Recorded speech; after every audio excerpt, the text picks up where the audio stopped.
হোয়াটসঅ্যাপের ছবি বা ভিডিও ডাউনলোড হওয়া নিয়ে নানাজন নানা সমস্যায় ভুগছে। কেউ ছবি বা ভিডিও অটোমেটিক ডাউনলোড করতে চায়, আবার কেউ অটোমেটিক ডাউনলোড বন্ধ করতে চায়। দুটো সমস্যারই সমাধান এই ভিডিওতে পাওয়া যাবে। প্রথমেই হোয়াটসঅ্যাপ ওপেন করে নিন। মনে করি আমি তীর চিহ্নিত এই আইডিটা নিয়ে কাজ করতে চাচ্ছি, তাহলে সেই ছবিটাতে ক্লিক করি।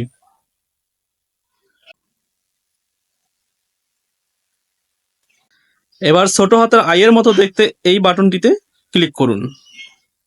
এবার মিডিয়া ভিজিবিলিটি এটাতে একটি ক্লিক করে দিন।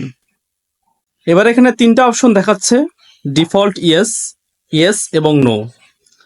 আপনি যদি চান ছবি ডাউনলোড হোক তাহলে ইয়েসে ক্লিক করুন। ছবি বা ভিডিও ডাউনলোড না হোক এটা যদি আপনি চান তাহলে নোতে ক্লিক করুন এবং পাশে থাকা ওকেতে একটি ক্লিক করে দিন। আপনার পছন্দ মতো সেটিং অন হয়ে গেল। ধন্যবাদ। ভিডিওটি লাইক এবং শেয়ার করার জন্য বিনীত অনুরোধ করছি।